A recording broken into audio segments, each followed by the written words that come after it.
In Module 4.3, the valuation of stocks, there's actually two separate folders within this module.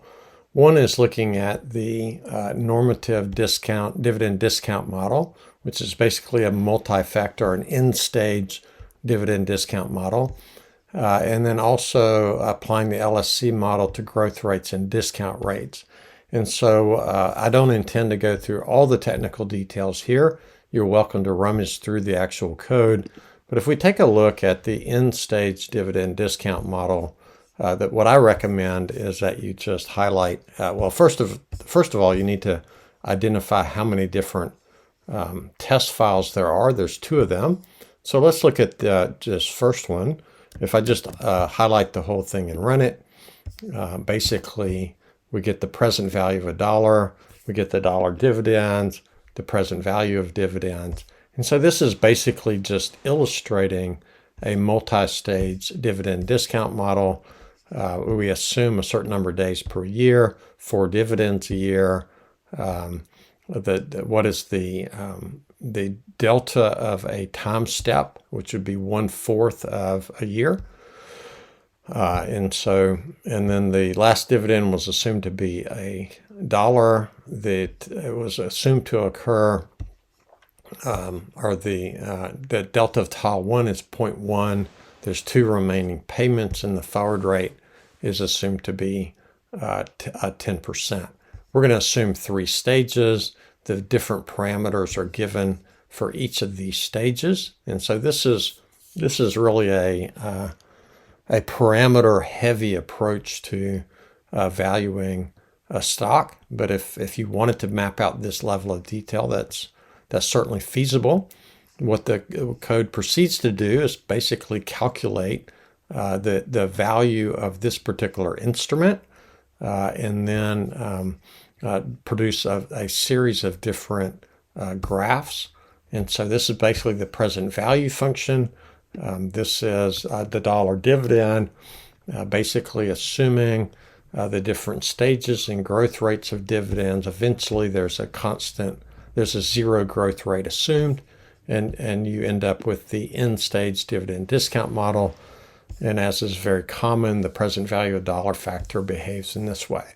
Clearly, if I change interest rates or I change growth rates, these graphs will change. And so if I step over to the LSC fit, again, if I just run this model, remember I'm going to take out the trash, so all these graphs will disappear.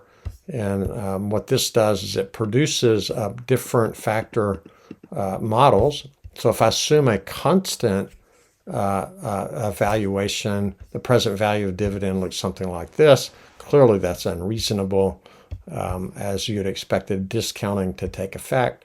If I have a 2-factor model, this fit actually, although it appears to be poor, if my goal is to have parsimony, then I've basically got a 2-factor model, just like the Gordon dividend discount model, that gives me an estimate of the fair value of a stock based on its present value of dividends. And then I could look at the behavior of this particular 2-factor model over time and make inferences about different stocks.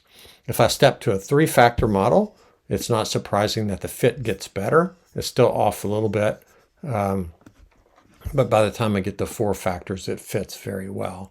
And so this is basically the different factor models that are deployed for the end-stage dividend discount model.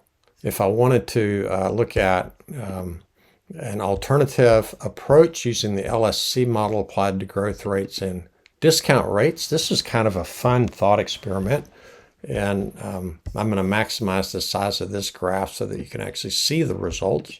I think once you see the results and you go back to the code to try to understand how we arrived at these values, it becomes fairly clear.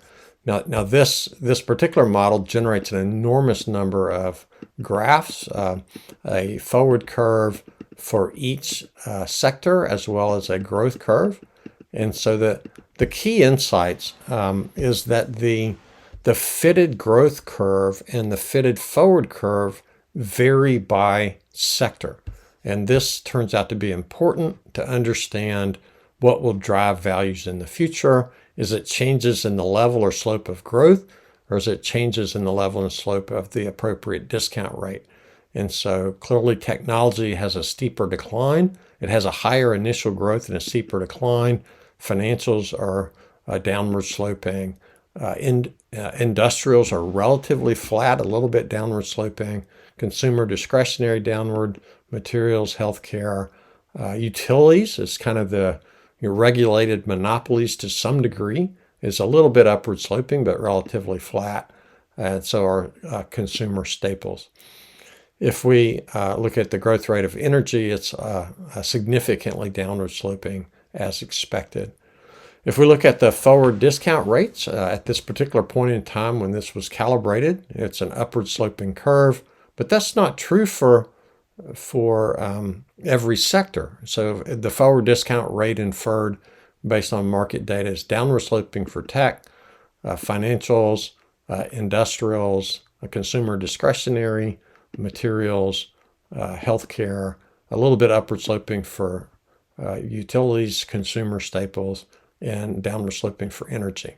And so you can map these differences. The main insight to take away from this exercise is that the capacity to do quantitative finance combined with the ability to code in R opens the door for you to create your own unique perspectives on valuation frameworks and inferences that can be made from those frameworks. And so if we look at just briefly at some of the code provided here, there are several modules or functions that are created. There's LFC model functions that will be used throughout this calculation. And the best way to work your way through this code is just go line by line. And so basically the calibration code is based on inputted data. It'll generate some plots. It'll produce other plots. And so this particular module has two separate sets of R code. I would encourage you to spend some time going through both sets, particularly if you're interested in equity analysis, you're interested in crafting your own valuation frameworks. Obviously, you could use something other than dividends like free cash flow or some other metric that you'd like to project out into the future. The key is you want to come up with your own unique framework to do valuation. Remember, valuation forms a extremely important pillar of understanding quantitative finance.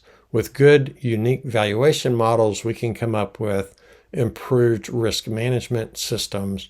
And the goal is the combination of the two will make you a very valuable member of the quantitative finance team.